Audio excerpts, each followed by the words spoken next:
जीवन में तू ना वो जीवन नहीं। दूसरा इतिहास 12 अध्याय का पहला वचन। परंतु जब रेहब्याम का राज्य दृढ़ हो गया और वह अब स्थिर हो गया, तब उसने और उसके साथ सारे इस्राएलियों ने यहोवा की व्यवस्था को त्याग दिया।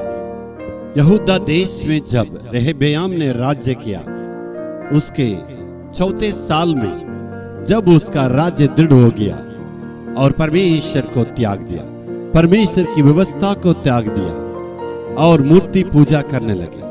यहूदा के लोगों की ये आदत हो चुका है बार बार परमेश्वर से दूर होना और मूर्ति पूजा करना और परमेश्वर को त्याग देना। इसका पूरा कारण है इस रेहब्याम का राज्य, इसी का कारण था। इसके पहले इसके पिताजी सुलेमान को भी परमेश्वर ने बार बार चेतावनियां दी है, लेकिन उन्होंने बिल्कुल नहीं माना। वैसे ही उसका बेटा को भी प्रभु ने चेतावनी दी, लेकिन वो नहीं माना।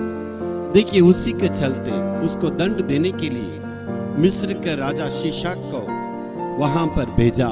उसने यहाँ पर आया और सुलेमान ने जो कुछ यरूशलेम में बना कर रखा, सारे सोना को उठा के ले गया और रेहब्याम उसका गुलाम हो गया। और पिताजी के द्वारा जो भी कमाया गया सारा धन दौलत को रेहब्याम खोया है, अभी मिस्र का गुलाम हो गया। परमेश्वर क्यों बार बार इसको किया, अनुमति दिया? परमेश्वर चेतावनी देके उनको सुधारना चाहता था। मिस्र के राजा को बार बार वापस भेजने की आवश्यकता क्या है? इस देश में चढ़ाई करने के लिए प्रभु अनुमति दी है, इसका कारण क्या?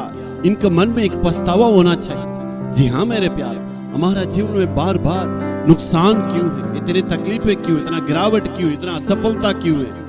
परमेश्वर कुछ हमारे पास कुछ कहने के लिए चाहते हैं, कुछ चेतावनी देना चाहते हैं, हमारा जीवन को सुधारना चाहते हैं। फिर से जो कुछ हमने खोया उस अर्पणता में वापस आने के लिए प्रभु चाहते हैं। इसलिए इतना बार बार नुकसान आ रही है। इस यरेब्याम के जीवन में देखिए, इतना तकलीफ है, इतना दुख है और गुलामी पर में वापस आ गया। परमेश्वर वापस बार बार उसको चेतावनी देकर कहना चाहता है, वापस मेरे पास आओ, वापस मेरे पास आओ। यदि आने से मैं तुमसे फिर से ला सकता हूँ, फिर से उस जगह में करा सकता हूँ। जी हाँ मेरे प्यारों, परमेश्वर के पास यदि पूरे दिल से अर्पण करने के द्वारा फिर से हमारा जिंदगी को प्रभु सुधार के आशीष दे के हमें आगे बढ़ा सकता है। Hallelujah, hallelujah.